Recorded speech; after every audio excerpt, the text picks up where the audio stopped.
মুমিনদেরকে বলা হয়েছে তোমরা কখনো হতাশ হবে না, কারণ তাকদীর লেখা হয়ে গেছে, হতাশ হওয়ার কোনো কারণ নাই। একটা প্রবণতা আমরা সমাজে দেখছি আত্মহত্যার। ইয়াং জেনারেশনকে আমরা নসিহত করব যে ভুলেও নিজের জীবনকে বিসর্জন দিতে যাবেন। আল্লাহ রাব্বুল আলামিন আপনাদেরকে সৃষ্টি করেছেন তার ইবাদত করার জন্য এবং তার জমিনে তার দিনটাকে প্রতিষ্ঠা করার জন্য। খেলায় খেলায় আপনার জীবনটা নষ্ট করবেন না, ঠিক আছে ভাই? আল্লাহ বোঝার তৌফিক দান করেন। তো কলম সৃষ্টি করার পরে কিয়ামত পর্যন্ত সব লেখা হয়ে গেছে। এখন আমাদের এই পৃথিবীতে তো মানুষ ছিল না, ছিল? এদিকে মনোযোগ দেন। এই পৃথিবীতে কি আগে মানুষ ছিল? এই পৃথিবীতে আগে কি ছিল তাহলে বলেন? হ্যাঁ, মাশাআল্লাহ। এই পৃথিবীতে আগে কি ছিল? এখন ওরা নাই? সবার সাথেই কিন্তু একটা করে আছে। কমপক্ষে কয়টা করে? সবার সাথে কমপক্ষে একটা করে। আর কোন কোন জায়গা আছে যেখানে জিনের বড় বড় আকড়া আছে। পৃথিবীতে যে জায়গাগুলো থেকে ইসলাম বিরোধী অপতৎপরতাগুলো চলে, ওখানে জিনের আকড়া বেশি। আর কথা বুঝতে পারছেন? তো জিন জাতিকে আল্লাহ পাক ধ্বংস করে দিয়েছেন তাদের পাপের কারণে, আল্লাহ দ্রোহিতার কারণে, অবাধ্যতার কারণে। এখন আল্লাহ রাব্বুল আলামিন ইরাদা করলেন পৃথিবীতে আমাদেরকে সৃষ্টি করবেন, মানে মানুষকে সৃষ্টি করবেন। আল্লাহ পাক তার সমস্ত ফেরেশতাদেরকে একত্রিত করলেন। ঘটনাটা কিন্তু খুব ইন্টারেস্টিং। আমি জানি এখানে ওলামায়ে কেরামও আছেন, তবে আমি সবার জন্য প্রযোজ্য হয় এমন কথা বলারই চেষ্টা করছি, কারণ অনেকে হয়তো এগুলো নাও জানতে পারে। তো আল্লাহ পাকের ভাষায় আমি যদি বলি, আল্লাহ রাব্বুল আলামিন বলছেন, বা'দা আউযু বিল্লাহি মিনাশ শাইতানির রাজীম, ওয়াইয ক্বালা রাব্বুকা লিল মালায়েকা ইন্নী জাঈলুন ফিল আরদি খলিফা। হে নবী মুহাম্মদ সাল্লাল্লাহু আলাইহি ওয়াসাল্লাম, তুমি স্মরণ করো সেই সময়ের কথা যখন আল্লাহ তোমার রব সমস্ত ফেরেশতাদেরকে ডেকে বলেছিলেন যে ইন্নী জাঈলুন ফিল আরদি খলিফা, আমি জমিনে মানে পৃথিবীতে আমার খলিফা পাঠাতে চাই। কি পাঠাতে চাই? আরো জোরে বলেন। আল্লাহ পাক বলেননি পৃথিবীতে মানুষ পাঠাতে চাই, পৃথিবীতে নতুন কোনো মাখলুক পাঠাতে চাই। আমাদেরকে আল্লাহ পাক সম্মানের শব্দে সম্মানিত করেছেন, বিশেষায়িত করেছেন। আমাদেরকে বলেছেন আমরা আল্লাহর খলিফা, আমরা আল্লাহর খলিফা। এখন আমরা আল্লাহর খলিফা, কিন্তু পৃথিবীতে মানুষ খিলাফা শব্দ সহ্য করতে পারে। হ্যাঁ, কি অদ্ভুত না? এটা কোরআনের কি শেষের দিকে আছে না প্রথম দিকে আছে? সূরা বাকারার একদম শুরুর থেকে 3, 4, 5টা পৃষ্ঠা উল্টালে দেখবেন এই একটা আছে। কোরআন তাহলে শুরু থেকে কখনো খুলেও দেখেনি সে ব্যক্তি। প্রমাণ হলো এটা, সে খুলেও দেখে নাই, অথবা দেখলেও সে এড়িয়ে গেছে। আল্লাহ পাক আমাদেরকে বললেন যে পৃথিবীতে আমি আমার খলিফা পাঠাতে চাই। তাহলে আদম আলাইহিস সালামকে আল্লাহ পাক মুহাব্বতের শব্দে, সম্মানের শব্দে বিশেষায়িত করলেন কি বলে? সুবহানাল্লাহ, সুবহানাল্লাহ। আর খলিফা কাকে বলে এটা আমি আপনাদেরকে বোঝাচ্ছি একটা দোয়া থেকে। এই যে গাড়িতে করে আমরা বাসা থেকে আসলাম বা যখন কোনো সফরে যাই, আমরা একটা দোয়া পড়ি, সুবহানাল্লাযী সাখখারা লানা হাযা ওয়া মা কুন্না লাহু মুকরিনিন ওয়া ইন্না ইলা রাব্বিনা লামুনকালিবুন। এতটুকু তো পড়ি নাকি? বা এগুলো পড়তে হবে? বইমেলায় এসেছি শুধু লেকচার শোনার জন্য না, ছবি তোলার জন্য। আজকে জীবনটা পরিবর্তন করার নিয়াত করে যাইতে হবে, ঠিক আছে ভাই? বই প্রকাশ করা, ছাপানো, বিক্রি করা, লেখা, এর চেয়ে বড় কথা আমার জীবনটা ইলমের আলোয় আলোকিত করা। আমি বই লিখলাম ধরেন একটা, আমার মধ্যে সেই আমল নাই, লাভ নাই। লাভ আছে? আমি বই ছাপাইছি 100, 200, 500, 1000, আমি নিজেই আমল করি না, হবে? আগে আমল জরুরি। ইলমের সাথে আমলটা খুব বেশি জরুরি। আলেম তাকেই বলা হয় যে ইলম অনুযায়ী আমল করে। তাহলে আল্লাহ পাক বলেন, লিমা তাকুলুনা মা লা তাফআলুন, তোমরা এমন কথা কেন বলো যে আমল নিজেরাই করো না? কাবুরা মাকতান ইনদাল্লাহ আন তাকুলু মা লা তাফআলুন, আল্লাহর কাছে সবচেয়ে গর্হিত একটা অপরাধ তোমরা একটা কথা বলবা কিন্তু আমল করবা না। তো দোয়াটা মুখস্থ করবেন। এই দোয়ার নিচে একটা অংশ আছে, আল্লাহুম্মা আনতা সাহিবু বিস সাফারি। আমার কথাটা শুনেন, খলিফার অর্থটা বুঝেন। অনেকে তো অনেকভাবে ব্যাখ্যা করে আর কি। আল্লাহুম্মা আনতা সাহিবু ফিস সাফারি, আল্লাহ তুমি এই সফরে আমার সাথী। সফরে বের হওয়ার সময় দোয়া পড়ছি আমরা, আল্লাহুম্মা আনতা সাহিবু ফিস সাফারি, আল্লাহ তুমি এই সফরে আমার সাথী। ওয়াল খলিফাতু ফিল আহলি ওয়া মালি, আল্লাহ আমি তো বাসায় নাই, আমার বাসার আহাল মালের খলিফা হচ্ছে তুমি আল্লাহ। তাহলে খলিফা শব্দ দিয়ে কি বুঝলেন? আল্লাহ আমার বাসার আহাল মালের খলিফা মানে কি? আমার স্থলাভিষিক্ত তুমি আল্লাহ, আমি ওখানে নাই বাসায়, আমি সফরে বের হয়ে গেছে, আমার স্ত্রী, আমার সন্তান, আমার মাল, আমার জান, এগুলোর দায়িত্ব তোমার, তুমি খলিফা। কত চমৎকার দোয়া। তাহলে পৃথিবীতে আমি আমার খলিফা পাঠাতে চাচ্ছি, তার অর্থ কি? আল্লাহ রাব্বুল আলামিন এই পৃথিবীতে আমাদেরকে তার প্রতিনিধি বানিয়েছেন। সুবহানাল্লাহ, সুবহানাল্লাহ। তাহলে আমরা নিজেদের আত্মপরিচয় ভুলে গেলাম যে আমরা আল্লাহর প্রতিনিধি পৃথিবীতে, তাই না? আমরা এখন আব্রাহাম লিঙ্কনের পূজা করতেছি। আব্রাহাম লিঙ্কনের পূজা তো বুঝেন না আপনারা, এটা হচ্ছে ওই যে সকল ডেমোক্রেসির পূজার। আদতে প্রকৃত গণতন্ত্র বলে কিছু নাই এই বিশ্বের মধ্যে, যা আছে এগুলো তথাকথিত আর কি, স্লোগান জাস্ট, আর কিছু না। এটা যারা চর্চা করে তারাও জানে, আমাদের কাছে তারাই বলে। আদতে এই আপনার কমিউনিজমের কথা বলেন, এই লেনিন স্টেলিনারিজমের কথা বলেন, আপনি মুসলিনের কথা বলেন, চাইনিজ দর্শনের কথা বলেন, রাশিয়ান দর্শনের কথা বলেন, আর এই যে আরেকটা কি চলতেছে সেকুলারিজমের কথা বলেন, ন্যাশনালিজমের কথা বলেন, এগুলো একটা তাত্ত্বিক মতবাদ শুধুমাত্র। প্রকৃত মতবাদগুলো আপনি পাবেন বিশুদ্ধ যেগুলো কোরআন এবং হাদিসেই, এর বাইরে নাই। তা আমরা কিন্তু আল্লাহর খলিফা পরিচয় দিতে এখন দ্বিধাবোধ করতেছি। এই জমিনে আল্লাহ পাক আমাদেরকে তার খলিফা বানিয়ে পাঠিয়েছে। এখন খলিফা হলাম কিভাবে, কিসের গুণে খলিফা হলাম? প্রশ্নটা এটা। আমাদের কি 10টা হাত, 10টা পা, বেশি শক্তি ফেরেশতাদের চাইতে, যে আমরা খলিফা হলাম কিসের ভিত্তিতে আর কিভাবে হলাম? এটা শোনেন। আল্লাহ পাক বলছেন ওয়াল্লামা আদাম আল আসমাআ কুল্লাহা, আল্লাহ বলছেন আমি আদমকে এই মহাবিশ্বের যত নাম আছে, নাউন্স, ইসম, সব শিক্ষা দিয়েছি। সুবহানাল্লাহ। এই মহাবিশ্বের যত নাম, এখানে ইসম শব্দের অর্থ কিন্তু জ্ঞান। ইসম মানে কি? এখানে জ্ঞান। মহাবিশ্বের যে জ্ঞানগুলো আছে, এই জ্ঞানগুলো আল্লাহ পাক আমাদের আদি পিতাকে শিক্ষা দিয়েছেন। আমাদের আদি পিতাকে আল্লাহ নিজে শিক্ষা দিয়েছেন। সৃষ্টিগতভাবে আমরা জ্ঞানী ছিলাম না, আল্লাহ পাক আমাদেরকে জ্ঞান শিক্ষা দিয়েছেন। আমরা ফিলোসফির বইগুলো খুললে দেখবেন ওখানে বুদ্ধিবাদ নামে একটা মতবাদ আছে। মানে তারা বলে যে মানুষ সৃষ্টিগতভাবেই একজন বুদ্ধিদীপ্ত প্রাণী। এটা ভুল কনসেপ্ট। সৃষ্টিগতভাবে আমাদের মধ্যে জ্ঞান ছিল না, আল্লাহ পাক আমাদেরকে জ্ঞান শিক্ষা দিয়েছেন। কথা বুঝতে পারছেন? একটা মতবাদ তাদের আছে অভিজ্ঞতাবাদ, মানে মানুষ অভিজ্ঞতা থেকেই শিখে। আর কাছে সমন্বয় মতবাদ, আপনারা তো এগুলো অনেকে পড়েছেন হয়তো। এর বাইরে যে একটা মতবাদ আছে যে আল্লাহর পক্ষ থেকে ওহী ভিত্তিক মানুষ জ্ঞান শিখে, এই মতবাদ কোনো দার্শনিকের বইয়ে স্থান পেল না।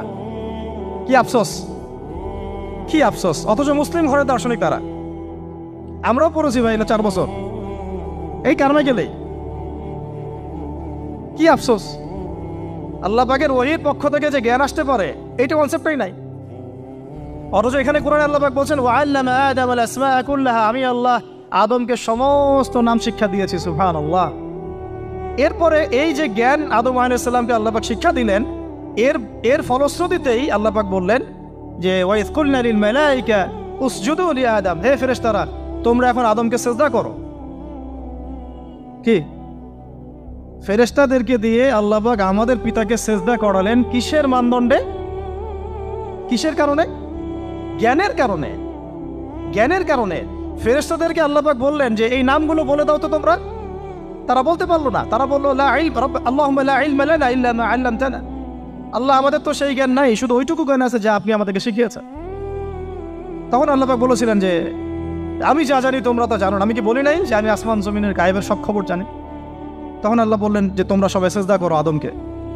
তাহলে আমাদের পিতাকে খলিফা করা হলো, জ্ঞান শেখানো হলো, আল্লাহ পাক নিজে শেখালেন, ফেরেশতা মণ্ডলীদের দিয়ে সিজদা পর্যন্ত করালেন। কিসের মানদণ্ডে? আরো আসতে বলেন, জ্ঞানের মানদণ্ডে। এখন যদি আমরা একটু প্রশ্ন ছুড়ে দেই নিজ নিজ বিবেকে, আমরা কি সেই ওহীর 10টা সূরাও শিখেছি? 10টা পারা কি পড়া হয়েছে কখনো? 10টা সূরারও কি অর্থ জানি? অনেকে তো 10টা আয়াতের অর্থ জানি না। আমরা কি সেই ওহীর 10টা হাদিস শিখেছি? তাহলে আমরা কোথায় সম্মান খুঁজতেছি? পশ্চিমাদের কাছে? বলেন।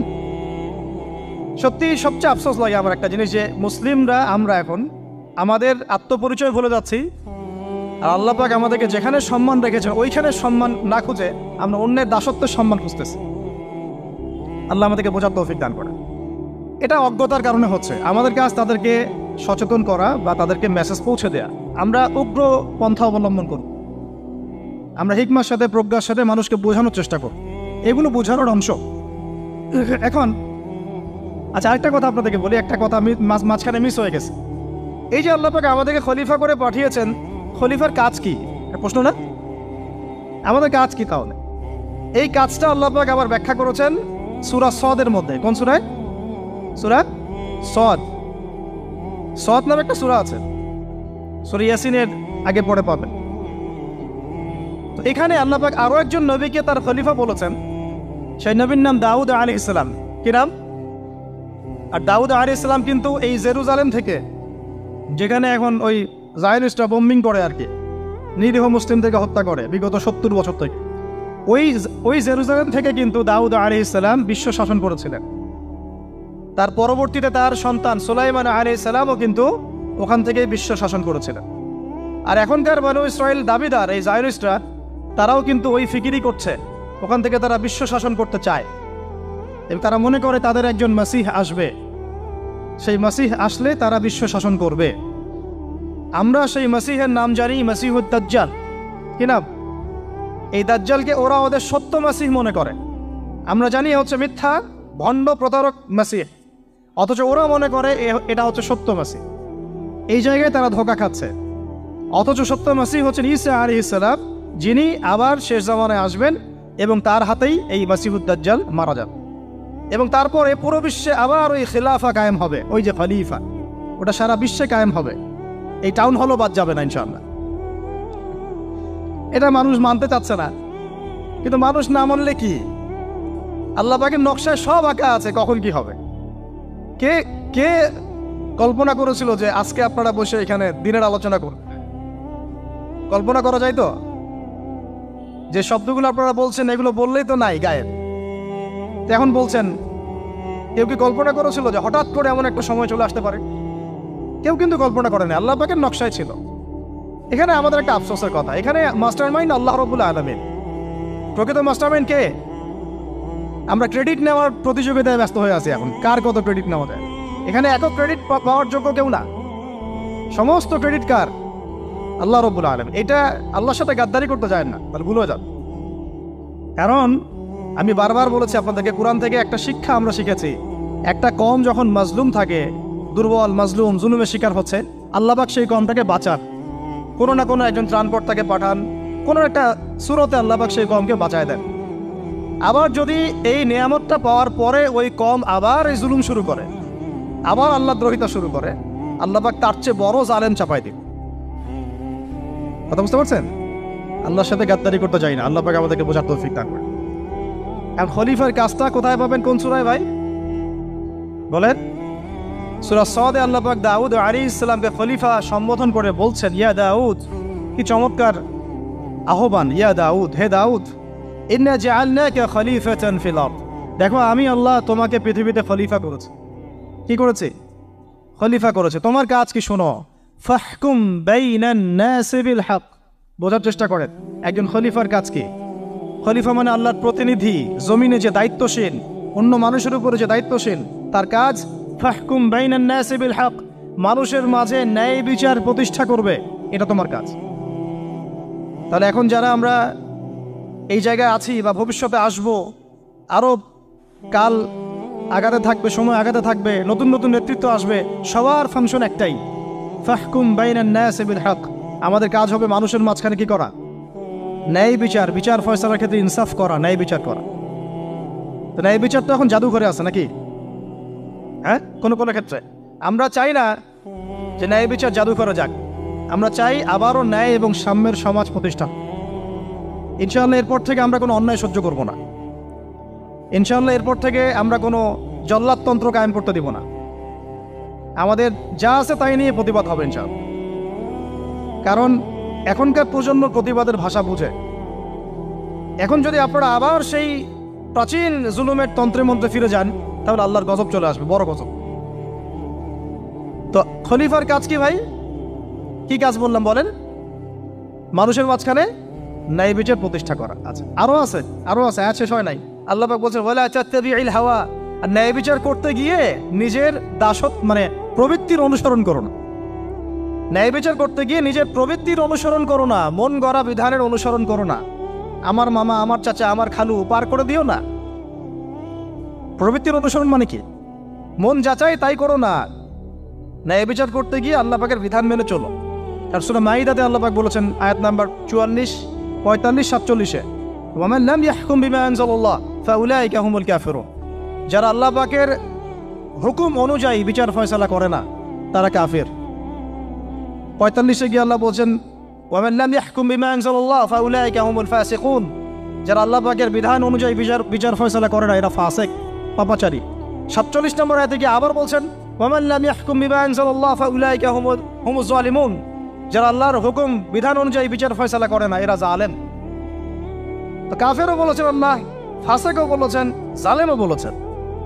তাহলে বিচার ফয়সালা করার ক্ষেত্রে আল্লাহ পাকের বিধানকে সর্বোচ্চ অগ্রাধিকার দিতে হবে। নিজের প্রবৃত্তির অনুসরণ করা যাবে না। যদি করে তাহলে কি হবে? ইউদিল্লাকা আন সাবিলিল্লাহ, তাহলে এটা তোমাকে আল্লাহর রাস্তা থেকে সরায় নিয়ে যাবে। এর ফলে কি হবে? জেনে রাখো, ইন্নাল্লাযীনা ইউদিল্লুনা আন সাবিলিল্লাহ লাহুম আযাবুন শাদীদ বিমা নাসু ইয়াউমাল হিসাব। এটা পড়ে দেয়, নিশ্চয়ই যারা আল্লাহ পাকের সরল পথ থেকে বিচ্যুত হয়ে গেছে তাদের জন্য কাল কিয়ামতের মাঠে আছে আযাবুন শাদীদ। আযাবুন শাদীদ মানে কঠিন কঠিন যন্ত্রণাদায়ক শাস্তি, এই কারণে যে তারা কিয়ামতের দিনটাকে ভুলে গিয়েছে। শাদীদ এর অর্থটা কি এটা বোঝার জন্য আপনাকে সূরা হাদীদ পড়তে হবে। কোন সূরা? আসলে কোরআনের আয়াতগুলো হচ্ছে আকাশের তারার মতো। তারা দেখবেন আকাশের, তারা দেখাও সুন্নত। ইসলাম তো রসকসহীন ধর্ম না রে ভাই, সবকিছুই আছে এখানে। আসলে আমরা জানি না বলে আমরা মনে করি যে এখানে কোনো বিনোদনই নাই, তাই না? এই গান বাজনা না করলে কি হয়? মন শান্তি হয়? এরকম একটা ভাব। যদি আপনি কোরআনের ভিতর ঢুকে যান, আপনার হৃদয়ে এমন নূর আসবে, এমন তৃপ্তি আসবে যে ওগুলো আপনার শুনতে ইচ্ছা করবে না। আপনি কান বন্ধ করে ফেলবেন, নিজেই বলতেই হবে না। এখন কিছু নতুন ইসলামিস্ট আসছে, তারা এগুলোকে ইসলামের অন্তর্ভুক্ত বলে মনে করার দাবি করতেছে যে এগুলো তো নিষেধ নাই, এগুলো তো নিষেধ করা হয় নাই। কতটুকু জানেন ইসলাম সম্পর্কে? আপনি না জেনে কেন কথা বলেন? নবী সাল্লাল্লাহু আলাইহি ওয়াসাল্লাম রাস্তা দিয়ে হাঁটছেন, ওই সময় তো অনেক পূজা অর্চনা ইত্যাদি হতো মক্কায়। তো এখানে ঢাক ঢোলের শব্দ আসছে। নবী সাল্লাল্লাহু আলাইহি ওয়াসাল্লাম নিজের 2 আঙ্গুল কানের মধ্যে ঢুকিয়ে দিলেন, দিয়ে পাশে একজন সাহাবী তাকে জিজ্ঞাসা করছেন হাঁটতে হাঁটতে হাঁটতে হাঁটতে, তুমি কি এখন আওয়াজ শুনতে পাচ্ছ? সাহাবী বলেন, না ইয়া রাসূলুল্লাহ, এখন আওয়াজ শুনতে পাচ্ছি না। তখন তিনি কান বের করলেন। এটা নবীর সুন্নত। আর আমরা নবীর সুন্নতকে উল্টাই দিচ্ছি কিভাবে দেখেন, আমাদের কানেই এখন ইয়ারফোন। উনি যেটা শুনে কান বন্ধ করতেন ওইটা আমরা কানে ঢুকায় রাখছি একবার। আল্লাহ আমাদেরকে বোঝার তৌফিক দান করেন। দেখেন, আমরা তো সবাই পাপী। আমার মনে হয় না আমরা কেউ নবী সাল্লাল্লাহু আলাইহি ওয়াসাল্লামের সুপারিশ ছাড়া পার পাবো, এমনটা মনে হয় না আমার। সবাই পাপী, আপনি আমি আমরা সবাই। তো যে নবীর সুপারিশ আমরা প্রত্যাশা করছি, সেই নবীর সুন্নতকে যদি এইভাবে অবজ্ঞা করতে থাকি তাহলে কি সুপারিশ পাবো ভাই? কি মনে হয় আপনাদের? অ্যাটলিস্ট সুন্নতকে তো সম্মান করতে হবে নাকি? আল্লাহ বোঝার তৌফিক দান করেন। আমি তাহলে যেটা বলছিলাম যে আল্লাহ পাকের বিধান অনুযায়ী বিচার ফয়সালা করতে হবে, এটা খলিফার কাজ। ন্যায় বিচার করতে হবে মানুষের মাঝখানে, এবং নিজের প্রবৃত্তির অনুসরণ করা যাবে না, তাহলে আল্লাহর পথ থেকে দূরে সরাই দিবে। এখানেই বললাম শাদীদ বুঝতে গেলে আপনাকে কোন সূরা পড়তে হবে? সূরা হাদীদ। আকাশের তারার কথা কেন বললাম? যে আকাশের তারাগুলো যদি মেলাতে পারেন দেখবেন বিভিন্ন শেপ তৈরি হয়। প্রত্যেকটা তারার অবস্থানের গাণিতিক একটা ব্যাখ্যা আছে। যারা অ্যাস্ট্রোনমি নিয়ে পড়াশোনা করেন তারা জানেন, এগুলো সবাই জানবেন না। প্রত্যেকটা তারাকে আল্লাহ পাক এত সূক্ষ্মভাবে স্থাপন করেছেন যে যদি সামান্য একটু ডানে বামে এগুলো সরে যায়, মহাবিশ্বের এই স্থিতিশীলতা নষ্ট হয়ে যাবে। এবং এটার কসমও আল্লাহ পাক কোরআনে করেছেন সূরা ওয়াকিয়ার মধ্যে। কোন সূরা? সূরা ওয়াকিয়াতে আল্লাহ পাক বলেছেন, ফালা উকসিমু বিমাওয়াকিইন নুজুম। আমি তারার অবস্থান স্থলের স্থিতির কসম করে বলছি। আল্লাহ পাক এর কসম করেছেন। কত গুরুত্বপূর্ণ জিনিস, ঠিক আছে? তো পরেরগুলো বললাম না। সূরা হাদীদ কেন পড়বেন? সূরা হাদীদ আল্লাহ পাক বলেছেন যে ওয়ানজালনাল হাদীদা ফীহি বাসুন শাদীদ। এই যে শাদীদ বুঝাতে গিয়ে হাদীদে আসছে। আল্লাহ পাক বলছেন যে আমি আল্লাহ পৃথিবীতে আসমান থেকে লোহা নাজিল করেছি। অবাক করার বিষয় না? লোহার খনি খুঁজতেছেন আপনারা মাটির নিচে, তাই না? আল্লাহ পাক বলছেন আমি লোহা নাজিল করেছি। আনজালনা, ঠিক যেমন ইন্না আনজালনাহু ফি লাইলাতুল কদর, আমি লাইলাতুল কদরে কোরআন নাজিল করেছি, আসমান থেকে নাজিল হয়েছে, তাই না? এরকমই ওয়ানজালনাল হাদিদা, আমি হাদিদ লোহা নাজিল করেছি, ফিহি বাসুন শাদীদ, যে লোহার মধ্যে আছে কঠিন শক্তি আছে না? আয়রন যে অণু পরমাণুগুলো, এগুলোর শক্তি সবচেয়ে বেশি না? কেমিস্ট্রিতে আপনারা পড়েছেন। তাহলে এখন আল্লাহ পাক বলছেন কিয়ামতের দিন তাদের জন্য আযাবুন শাদীদ, যারা আল্লাহ পাকের খলিফার দায়িত্ব পালন করবে না, যারা খলিফার দায়িত্ব পেয়েও ন্যায় বিচার করবে না, ইনসাফ করবে না, প্রবৃত্তির অনুসরণ করবে, ঠিক আছে, আল্লাহর পথ থেকে বিচ্যুত হয়ে যাবে, তাদের জন্য কিয়ামতের মাঠে এই শাস্তি আছে। তাহলে আমরা কি খলিফা শব্দ বুঝতে পারলাম?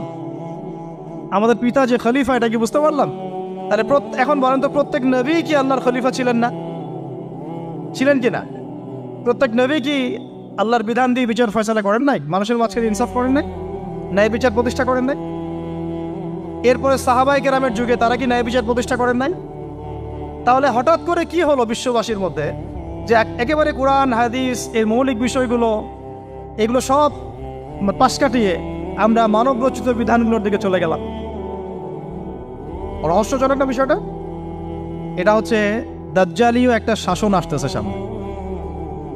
দাজ্জাল নিজেকে খোদা বলে দাবি করবে, সে সমস্ত মানব জাতিকে বোঝাবে যে সেই খোদা, নাউযুবিল্লাহ। সে অনেক ভেলকি দেখাবে, মানুষকে তার দিকে টেনে নিয়ে আসবে। এমনকি সে এক হাতে জান্নাত এক হাতে জাহান্নাম নিয়ে করবে। নবীজি বলেছেন যে তার জান্নাতে প্রবেশ করবে ওটাই তার জাহান্নাম, আর যে তার জাহান্নামে প্রবেশ করবে সেটাই হচ্ছে জান্নাত।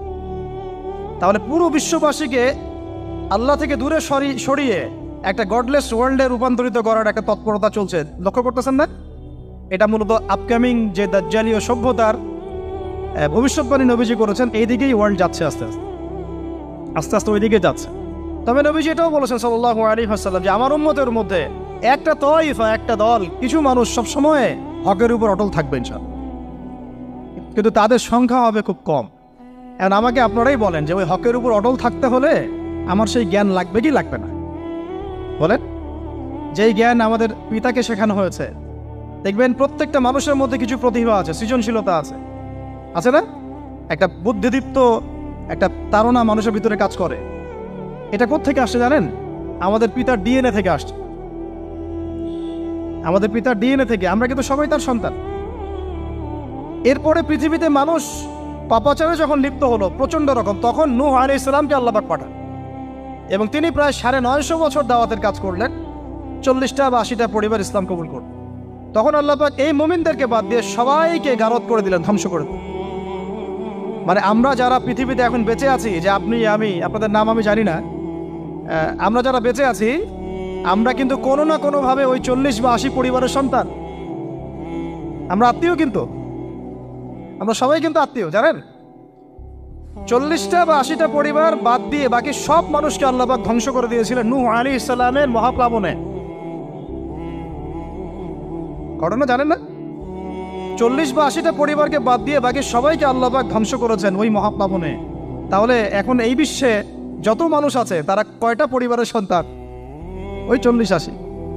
আমরা কোনো না কোনোভাবে একে অপরের আত্মীয় হই, মুসলিম অমুসলিম সবাই, মুসলিম অমুসলিম সবাই।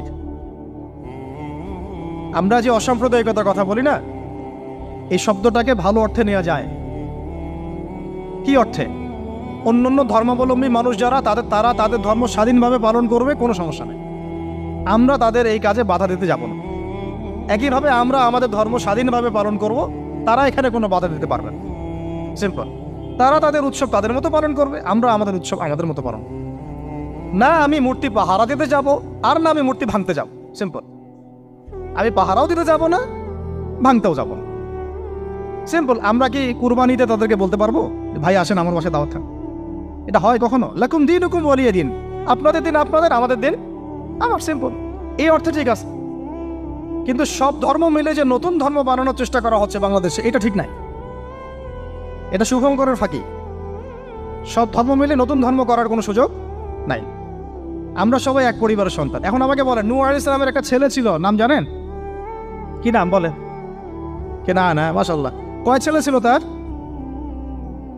হ্যাঁ না, মূলত চারজন সন্তান থেকে বড় বড় চারটা গোত্র সৃষ্টি হয়েছে। শাম এক সন্তানের নাম কি? এটাকে কেন্দ্র করে এই যে সিরিয়ান কন্টিনেন্টে, পুরো প্যালেস্টাইন, সিরিয়ান, অ্যারাবিয়ান কন্টিনেন্টে যত মানুষ, তার বংশধর। ঠিক আছে? হাম, একটা সন্তানের নাম হাম। এখান থেকে আফ্রিকার যে কালো কালো মানুষগুলো সব তাদের বংশধর। একটা হচ্ছে ইয়াফাস, ইউরোপিয়ান যারা সাদা চামড়া, সব এদের বংশধর। আরেকটা যে কেনান। এই ছেলেটা কি বলেছিল? বাবা ডাকছে, নৌকায় আসো তাড়াতাড়ি, নৌকায় আসো তাড়াতাড়ি, না হলে আজকে আল্লাহ পাক আযাব দিয়ে ধ্বংস করে দিবে। সে নবীর সন্তান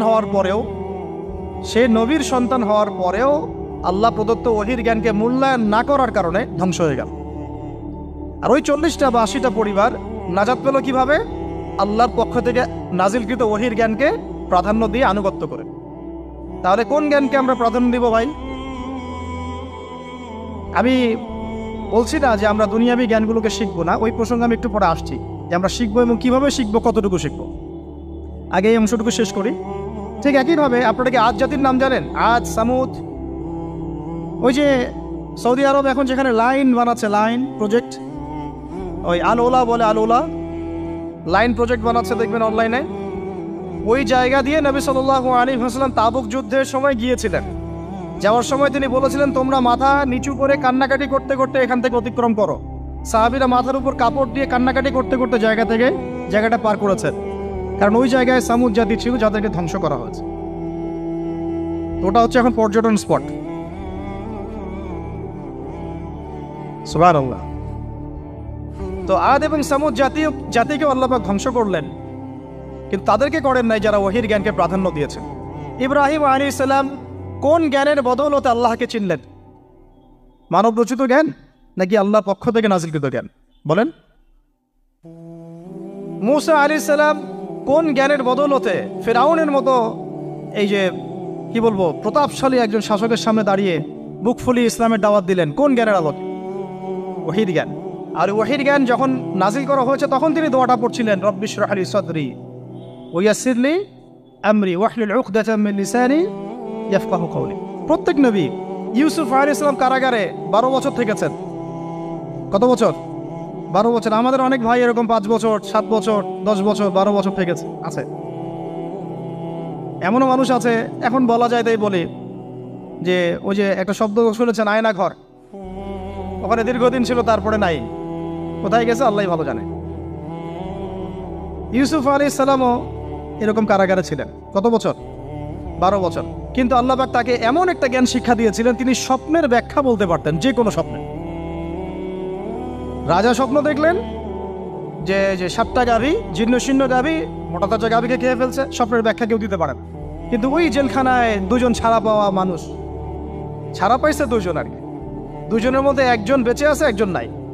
মানে 2 জন বসে বসে ইউসুফ আলাইহিস সালামকে বলছিলেন যে আমরা একটা স্বপ্ন দেখলাম যে আমার মাথায় রুটি আছে, পাখি এসে রুটি খেয়ে ফেলছে। আর আমি স্বপ্ন দেখলাম যে আমি শরাব পান করাচ্ছি, ব্যাখ্যা কি ইউসুফ? তোমাকে সত্যবাদী বলে জানি। ইউসুফ আলাইহিস সালাম বললেন, তোমার মাথায় রুটি যেটা খেয়ে নিচ্ছে তার মানে তোমাকে শুলদণ্ড দেওয়া হবে, আর তুমি যে পানি পান করাচ্ছ তার মানে তুমি নাজাত পাবে, ছাড়া পাবে। হলেও তাই। আর যে নাজাত পাবে তাকে ইউসুফ আলাইহিস সালাম বলে দিলেন যে তুমি রাজদরবারে গিয়ে আমার কথা বলো, আমার কথা আলোচনা করো। তো সে ভুলে গিয়েছিল। পরে যখন এই স্বপ্নটা দেখলো বাদশা, তখন বাদশা সবাইকে ডাকলো, ডেকে বললো যে এই গাভীর স্বপ্নের ব্যাখ্যা কি। তখন এই ব্যক্তির মনে পড়ছে, আর ইউসুফ তো ব্যাখ্যা দিতে পারে। সে গিয়ে ইউসুফ আলাইহিস সালামকে ডেকে নিয়ে আসতেছে যে এই রাজা স্বপ্ন দেখছে, ব্যাখ্যা কি। স্বপ্ন কিন্তু আপনার কাছে শুনে একটা স্বাভাবিক মনে হচ্ছে, আরে গাভীর আবার স্বপ্নের কি ব্যাখ্যা? তখন ইউসুফ আলাইহিস সালাম ব্যাখ্যা দিলেন যে 7 বছর ফসল ফলবে আপনাদের এলাকায়, তারপরে 7 বছর হবে দুর্ভিক্ষের সময়। কিসের সাথে কিসের ব্যাখ্যা? এই জ্ঞান কে শিখালেন তাকে? এই ইন্টারপ্রিটেশনের জ্ঞান কে শিখালেন? তাহলে জ্ঞানের মূল উৎস কে? আমার কথা বলার উদ্দেশ্য কি বুঝতে পারছেন? যত জ্ঞান তার মূল উৎস কে? স্বপ্ন একটা জ্ঞান, যদি সেটা সত্য হয়। আর জেনে রাখবেন, কিয়ামতের আগে আগে মুমিনদের স্বপ্ন বেশি বেশি সত্য হবে। ঠিক আছে? মুসা আলাইহিস সালামকেও সেই আল্লাহ জ্ঞান শিক্ষা দিলেন। ঈসা আলাইহিস সালাম এই কুষ্ঠরোগীর গায়ে হাত বুলালে ভালো হয়ে যায়। হ্যাঁ, অন্ধ ব্যক্তির মানে চোখে হাত বুলালে ভালো হয়ে যায়। এমনকি মৃত ব্যক্তিকে তিনি বলছেন কুম বিইজনিল্লাহ, আল্লাহর হুকুমে দাঁড়িয়ে যাও, দাঁড়িয়ে গেল। এই জ্ঞান কে দিয়েছেন তাকে? দাউদ এবং সুলাইমান আলাইহিস সালাম এই যে পশু পাখির ভাষা বুঝেন, সুলাইমান আলাইহিস সালাম পিঁপড়ার ভাষাও বুঝেন। আপনাদের সায়েন্স কি পিঁপড়ার ভাষা বুঝে? হ্যাঁ, আমরা তো এখন সায়েন্সকে সবকিছুর মানদণ্ড মনে করি, তাই না? সায়েন্স যদি বলে হ্যাঁ তাহলে হ্যাঁ, না বললে না। মানে এমন একটা ভাব, দেখেন সায়েন্সকে আমরা ইলাহ বানাইছি, ইলাহ, উপাস্য। সায়েন্স যদি বলে যে পৃথিবী থেকে অমুক অমুক কোটি কোটি আলোকবর্ষ দূরে একটা গ্রহের সন্ধান পাওয়া গেছে, নাম দিল ধরেন যে আলফা এক্স ওয়াই জেড কিছু একটা, ওখানে হুরপড়ি আছে, হ্যাঁ ওখানে দুধের সাগর আছে, মধুর সাগর আছে, তো মানুষ তখন বিশ্বাস করা শুরু করবে হ্যাঁ হ্যাঁ তাই তো, তাই থাকতেই পারে। নাসা বলেছে না হয়ে পারে, নাসা মন্তব্য করেছে না হয়ে পারে। ওরকম যদি বলে অনেক দূরে একটা আগুনের একটা বিশাল ইয়া পাওয়া গেছে, গ্রহ পাওয়া গেছে, ওখানে আযাব দেওয়া হয়, শাস্তি দেওয়া হয়, ওখানে অন্য মাখলুক আছে, ওদের ভাষায় এলিয়েন আর কি, মানুষ বিশ্বাস করে। এটা আল্লাহ পাক কোরআনে বলছেন যে সুলাইমান আলাইহিস সালাম পিঁপড়ার ভাষাও বুঝতেন, ওই কথা বিশ্বাস করতে চাচ্ছে না। সুলাইমান আলাইহিস সালাম বাতাসে ফ্লাই করতে পারতেন, এটা বুঝতে পারতেছে না, বিশ্বাস করে না। তাহলে ওই প্রযুক্তি না থাকলে এয়ারক্রাফট কিভাবে আবিষ্কার করলেন? যে প্রযুক্তিগুলো পৃথিবীতে চলে গেছে ইতিমধ্যে, ওগুলো ভবিষ্যতেও আসতে পারে। যেমন একটা প্রযুক্তির কথা বলি, সুলাইমান আলাইহিস সালাম বসে আছেন, একজনকে বললেন না সাবার রানী বিলকিসের সিংহাসন কে নিয়ে আসতে পারবে? একজন বললো যে আপনি উঠে দাঁড়াইতে যতক্ষণ সময় লাগে এর মধ্যে নিয়ে আসুন।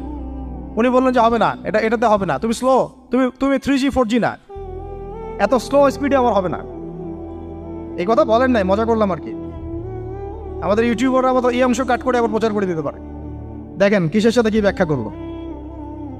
কোরআনকে 3Gর সাথে তুলনা করলেন আবু তহাদ না, ব্যাস কাম সারা দেশে ওইটাই ইস্যু। তখন মহা মুসিবত, মানে বাঙালি জাতির মধ্যে দিন প্রচার করা। আমাদের সালাফদের ভাগ্য ভালো যে তারা আগেই, মানে এই প্রযুক্তি আসার আগেই দুনিয়া থেকে তারা চলে গেছে।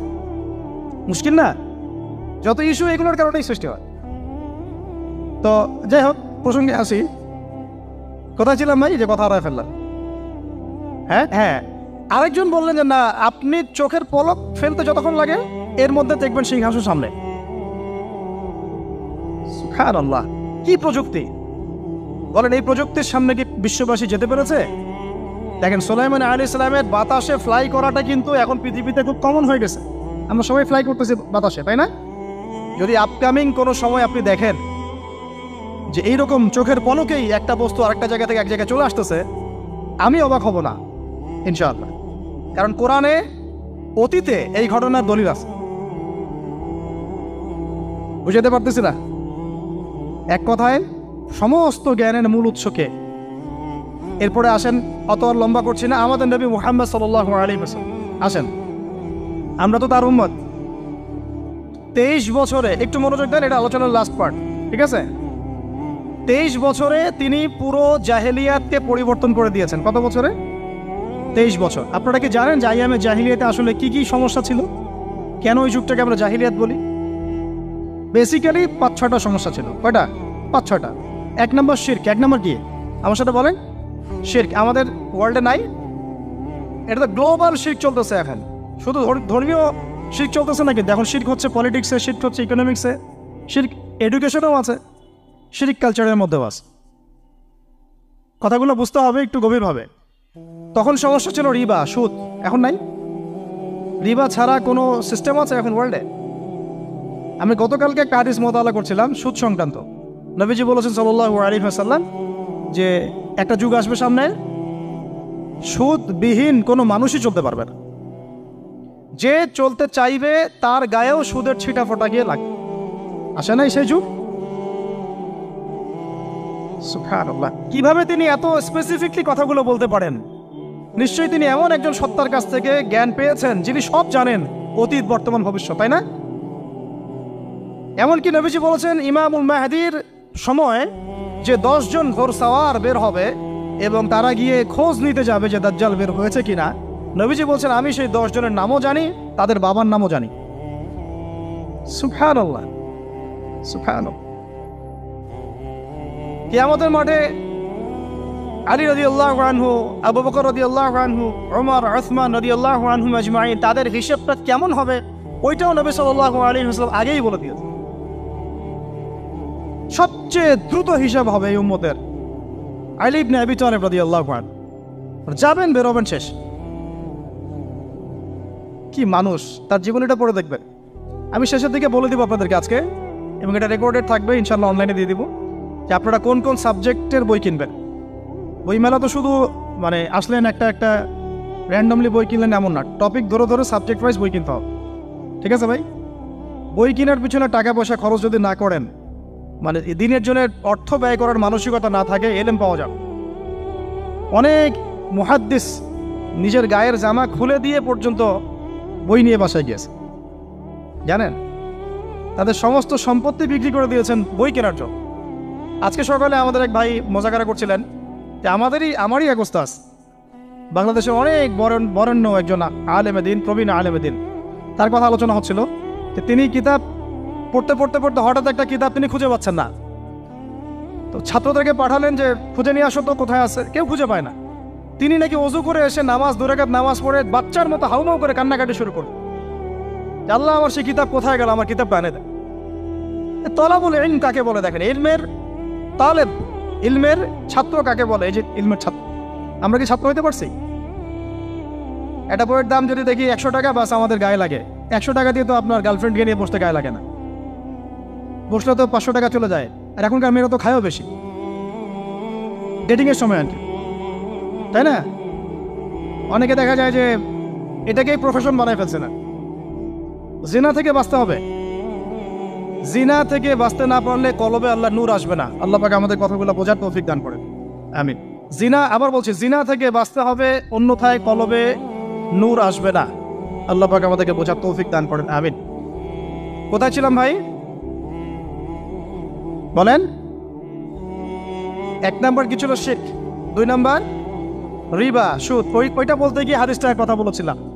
এই সুদটা কি এখন বেশি না কম?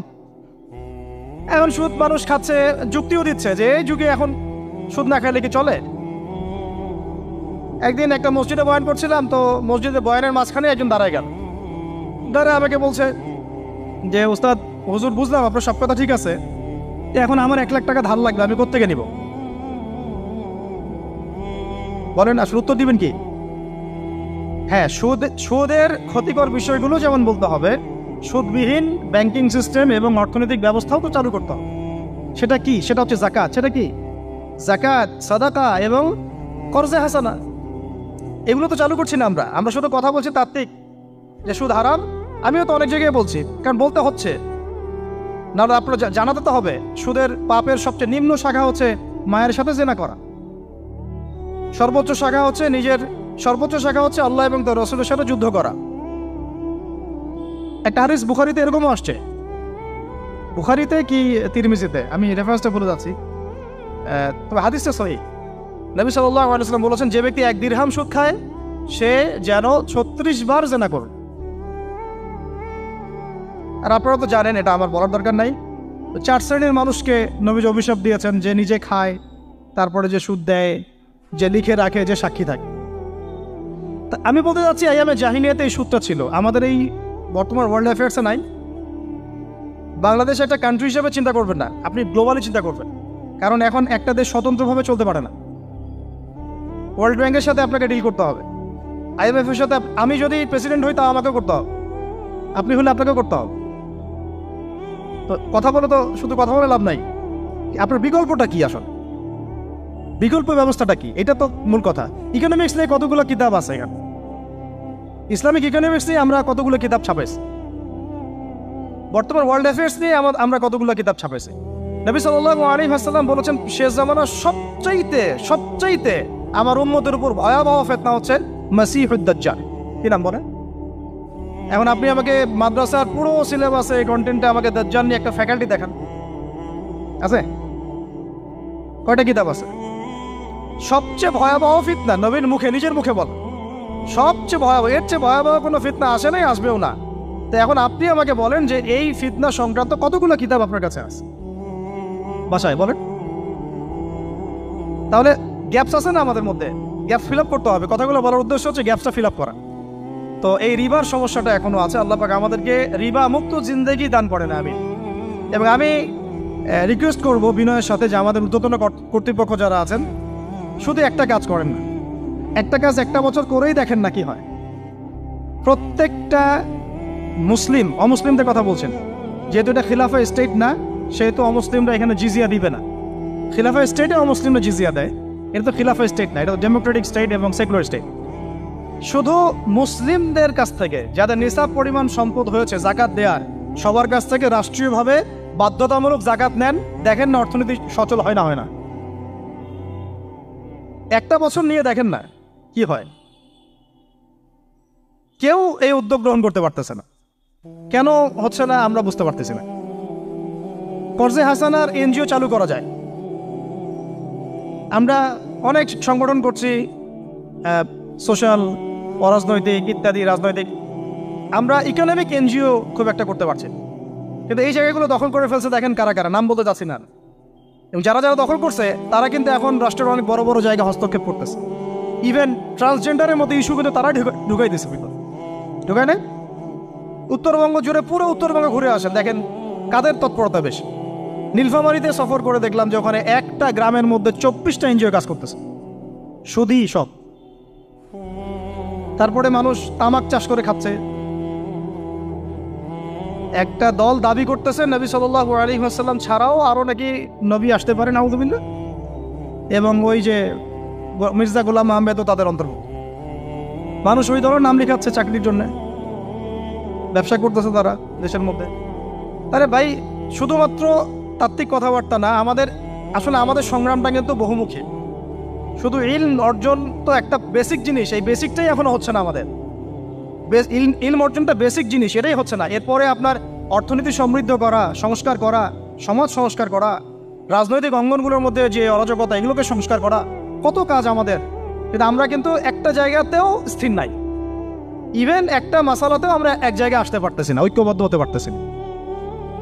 আমরা খুবই ব্যাকডেটেড চিন্তা করতেছি এই জায়গাতে।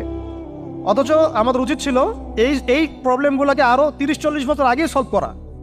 তাহলে এখন হয়তো আপনি ভালো কিছু পেতেন। আমাকে একটা প্রতিষ্ঠান দেখান যেখানে নুরানি থেকে নিয়ে, মানে নুরানি থেকে দাওরা বা ক্লাস নার্সারি থেকে মাস্টার্স, এরকম সিলসিলায় ইসলামিক শিক্ষা এবং জেনারেল শিক্ষাকে একত্রিত করে একটা সিলেবাস মেনটেন করে পড়ানো হচ্ছে। আমাকে কয়েকটা প্রতিষ্ঠানের নাম বলেন, আমি ওখানে আমার মেয়েকে ভর্তি করাব। আমাকে দেন, রেডিমেড দেন, আমার ছেলেকে ভর্তি করাবো। আমরা ফিকির করতেছি না। এটা হওয়া উচিত ছিল বিগত 30 বছর আগেই। আমি আপনাদেরকে বলি যে প্রকাশনা সংস্থার ভাইরা আছেন অনেকে এখানে। ধরেন আমাদের রংপুরের কোনো ভাই আপনাদেরকে পুরো 1 বিঘা জমি দিল, বা ধরেন 5 বিঘা জমি দিয়ে দিল, ঠিক আছে? আর আমরা সবাই মিলে দেশবাসীর কাছ থেকে টাকা কালেক্ট করে একটা কনস্ট্রাকশন দাঁড় করে প্রতিষ্ঠান দাঁড় করালাম, একেবারে অনার্স, মানে নুরানি থেকে নিয়ে, মানে প্লে গ্রুপ থেকে নিয়ে মাস্টার্স, এরকম ফ্যাকাল্টি আর করলাম। এখন ভাই আপনারা যারা বই প্রকাশ করতেছেন, আমাকে কি আপনারা বই দিতে পারবেন?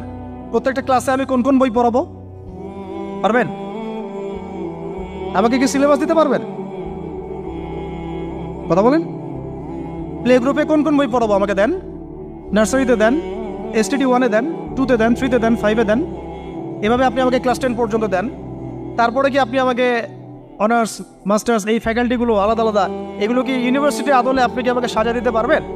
আমরা জায়গা দিব, টাকা দিব, প্রতিষ্ঠান করে দিব। প্রকাশনা সংস্থা থেকে কি আমরা এতটুকু পেতে পারি?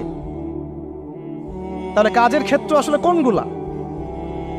আজকে আদনান ভাইয়ের একটা বই নিয়ে পড়তেছেন, কালকে অমুক ওস্তাদের একটা বই নিয়ে পড়তেছেন, আজকে এইটা, কালকে সেইটা। কনস্ট্রাকটিভ পড়াশোনাটা কোথায়? ধরেন এই যে আমাদের এক ভাই, পরিচিত ভাই, ওই ভাই যদি বলে যে আমি ভাই একসময় দিনের পথে ছিলাম না, এখন ইসলামের পথে আসছি, তো আমি এখন আলেম হইতে চাই। কি হইতে চাই? আলেম হইতে চাই, কিন্তু আমার মাদ্রাসায় পড়ার কোনো সুব্যবস্থা নাই। আচ্ছা, এখন কি তাকে আমরা 5 বছর বা 10 বছরের মধ্যে আলেমের সমপর্যায়ে নিয়ে যেতে কি পারবো? সেই সিলেবাস কি আমার কাছে আছে? বলেন। অথচ বিশ্বাস করেন, আরবি ভাষা না জানলে কেউ কোরআন জানতে পারবেই না। আমি এখন এটা শক্ত করে বলি যে কোরআন শেখা যেমন ফরজ, আরবি ভাষাটা শিক্ষা করাও ওয়াজিব। এখন আমাদের 80% জেনারেল শিক্ষিত ছেলেপেলে কিভাবে আরবি শিখবে? কিভাবে তারা আকীদা শিখবে, কিভাবে তারা কোরআনের তাজবিদ শিখবে, তাদাব্বুর শিখবে, তাফসির শিখবে, হাদিসের এরাব দেওয়া শিখবে, এবারত পড়া শিখবে, কিভাবে তারা নাহু সরফের জ্ঞান অর্জন করবে, কিভাবে তারা উসুলের জ্ঞান অর্জন করবে, কিভাবেই বা তারা বড় বড় ধরেন ফেকা শাস্ত্রের জ্ঞান, তারপরে এদিকে উসুলে হাদিসের জ্ঞান, তাফসিরের জ্ঞান, আরও বড় বড় ফ্যাকাল্টিগুলো, কিভাবে তারা বড় পর্যায়ের আলেম হবে আমাকে বলেন। প্রোডাক্ট দেন, প্রোডাক্ট, এবং এমন এমন আলেমের প্রোডাক্ট যে আলেমরা সারা ওয়ার্ল্ডকে ডিল করতে পারে, মানে ইন্টারন্যাশনাল স্কলার। এখান থেকে যাবে ইউকেতে গিয়ে দাওয়াতি কাজ করে আসবে, অস্ট্রেলিয়া গিয়ে দাওয়াতি কাজ করে আসবে, মালয়েশিয়া গিয়ে দাওয়াতি কাজ করে আসবে, আন্তর্জাতিক মানের আলেম আমরা কি জেনারেল শিক্ষিত ব্যাকগ্রাউন্ড থেকে তৈরি করতে পারবো? পারছি কি? আর আপনারা আমাকে বলেন তো ভাই, যে কত পার্সেন্ট মানুষ জেনারেল শিক্ষিত আর কত পার্সেন্ট মানুষ মাদ্রাসায় শিক্ষিত? কাদের পরিসংখ্যানটা বেশি? তারা কি, তাদের কোনো অবদান রাখার কোনো সুযোগ নাই? এখন যদি এই ক্লাসিক্যাল পড়াশোনা না হয়, ইলমের এই গভীরতায় না যায় এবং বড় বড় ওলামায়ে কেরামদের সোহবতে তারা না আসে, তাহলে কিভাবে তারা বিশুদ্ধ ইসলাম শিখবে আর প্রচার করবে আর প্রতিষ্ঠা করবে? তো প্রশ্ন কিছু করে গেলাম, আজকে প্রশ্নগুলো রেখে যাচ্ছে এই কারণে যে এগুলো নিয়ে আপনারা ভাববেন যে আপনারা আমাকে একটা ইসলামিক ইউনিভার্সিটি করার মতো বইপত্র আমাকে বানায় দেন না। দায়িত্ব নেন কেউ, আপনারা সবাই মিলে দায়িত্ব নেন। আমি এখানে একটা স্কুল আছে আমাদের ছোট্ট, তহাজিনুর ইসলামিক স্কুল। এই স্কুল আমরা করেছি প্লে, নার্সারি, কেজি 1 2 3 4 5 এতটুকু, ট্রাইলিঙ্গুয়াল, মানে বাংলা মিডিয়াম, আর Bangla medium, English version, medium না ইংলিশ ভার্সন, আর অ্যারাবিক।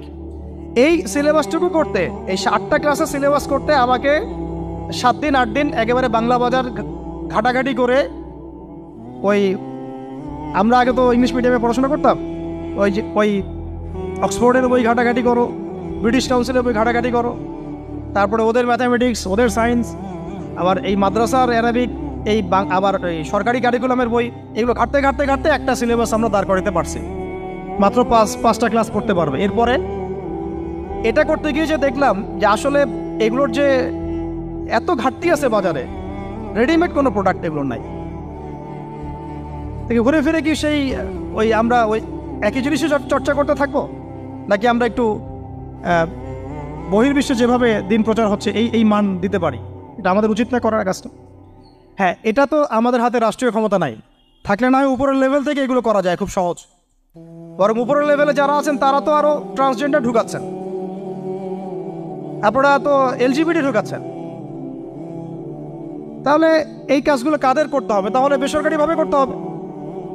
এখন আমরা যারা বইকে ভালোবাসি, জ্ঞানকে ভালোবাসি, আল্লাহকে ভালোবাসি, রাসূলকে ভালোবাসি, চাই যে আমরা যা করছি আমাদের পরের প্রজন্মটা মানুষের মতো মানুষ হোক।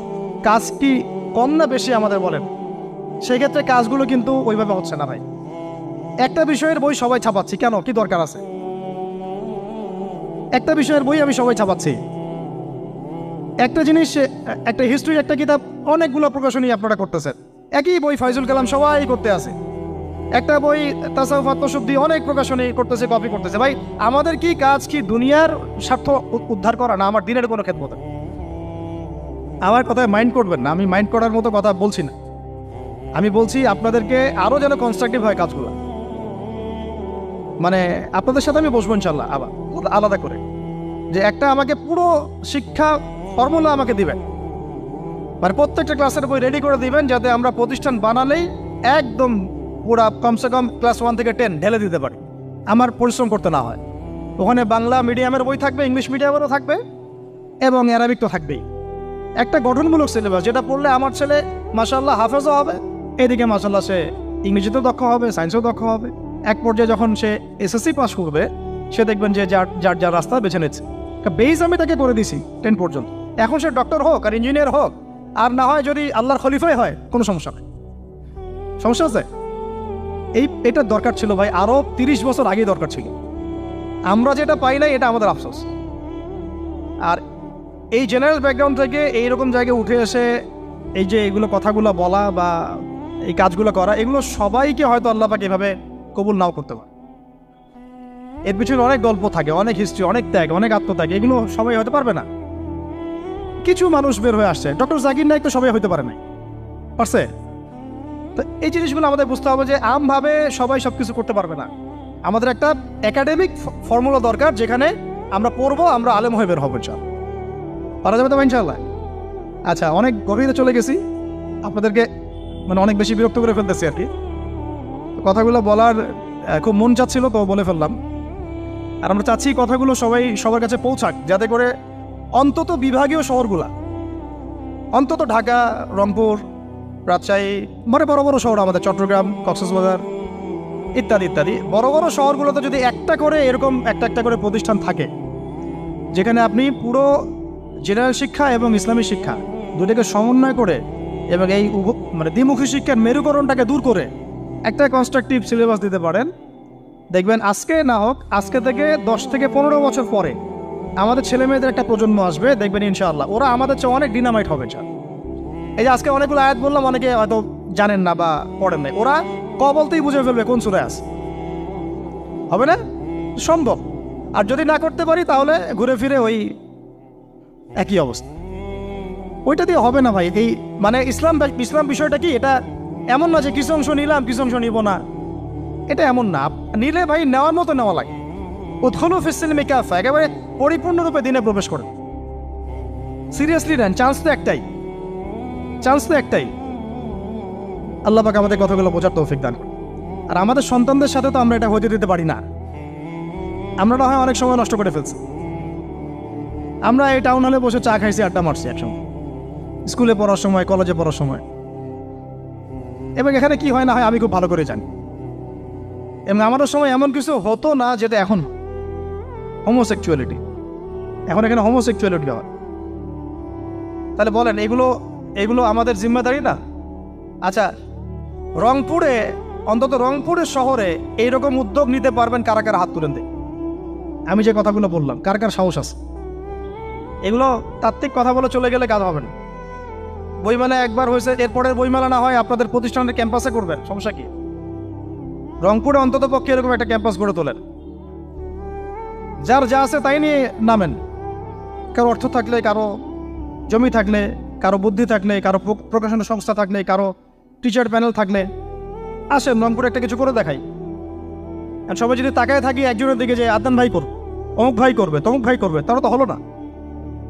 কারণ আমরা তো কারো উপর নবী হয়ে আসি নাই।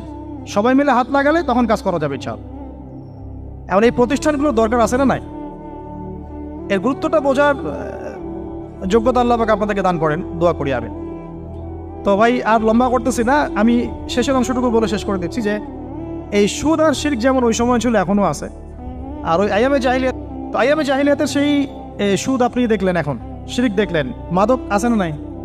আইয়ামে জাহিলিয়াতের মাদক, আইয়ামে জাহিলিয়াতের এই নারী জাতির অবমাননা আছে না সমাজে? নাই? ব্যাখ্যা করতে যাচ্ছি না, আপনারা জানেন সব। আর আইয়ামে জাহিলিয়াতে ছিল একটা গোত্রীয় হানাহানি, দ্বন্দ্ব, মারামারি, এখন সমাজে নাই? এটাই তো চলতেছে এখন সমাজে। তো এখন এই জাহেলিয়াতের সমাজটাকে মাত্র 23 বছরের মধ্যে আমাদের নবীজি চেঞ্জ করে দিয়েছে। কত বছর? এখন আপনারা আমাকে বলেন তো যে তিনি কি কোনো জাদু করছেন? তিনি কি কোনো জাদু দেখাইছেন সমাজে এসে? মানুষকে মারছেন? মানুষকে কি তিনি মানে কঠোর ছিলেন? তিনি, তার কাছে আল্লাহর ফেরেশতা আসতো, তিনি কি সেই শক্তি কাজে লাগায় একদম সমাজের মানুষকে জোর করে ইসলাম কবুল করাইছেন? তিনি কি করছেন 23 বছরে? এটা বলে শেষ করে দিব। তবে তার আগে শুধু এতটুকু বলবো, 23 বছর পরের মক্কাটাকে একটু দেখেন।